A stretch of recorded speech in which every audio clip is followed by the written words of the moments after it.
घरी गेल्यानंतर जर शक्य असेल, एखाद्या व्यक्तीवर तुम्हाला वाटलं असेल की मी 2 वर्ष बोललो नाही, एकदा फोन उचला, त्याचा नंबर तसाच आहे तुमच्या मोबाईल मध्ये, फोन काढा आणि एक फोन लावा आणि म्हणा कसं चाललंय तुझं. बघा आयुष्यभर तो तुमच्या ऋणात राहील. त्याच्या डोळ्यातनं पाणी आलं नाही तर मला विचारा. एकदा वाटतंय ना हे नातं नाही तुटलं पाहिजे. कुणाचं तरी ऐकून नातं तोडू नका.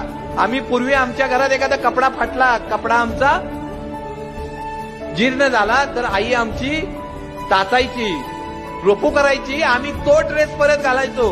पण जर आता आमचा शर्ट फाटला तर आम्ही नवीन ब्रँडेड घेऊन येतो, परंतु तो रुपू करण्याचा प्रयत्न करत नाही, लगेच बदलून टाकतो. आमच्या नात्याचं पण असंच आहे.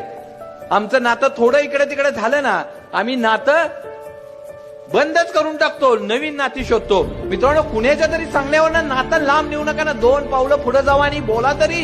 अरे आयुष्यभर ते नातं जपावं असं आम्हाला वाटत असेल तर 100% जपा. तुमच्या सगळ्या रोगाचं औषध मेडिकलमध्ये मिळेल, पण मनाचा आजार दूर करायला तुमचा जीवाभावाचाच लागेल. आणि असा जीवाभावाचा तुमच्या आयुष्यात असेल तर त्याला जपा. Download ShareChat.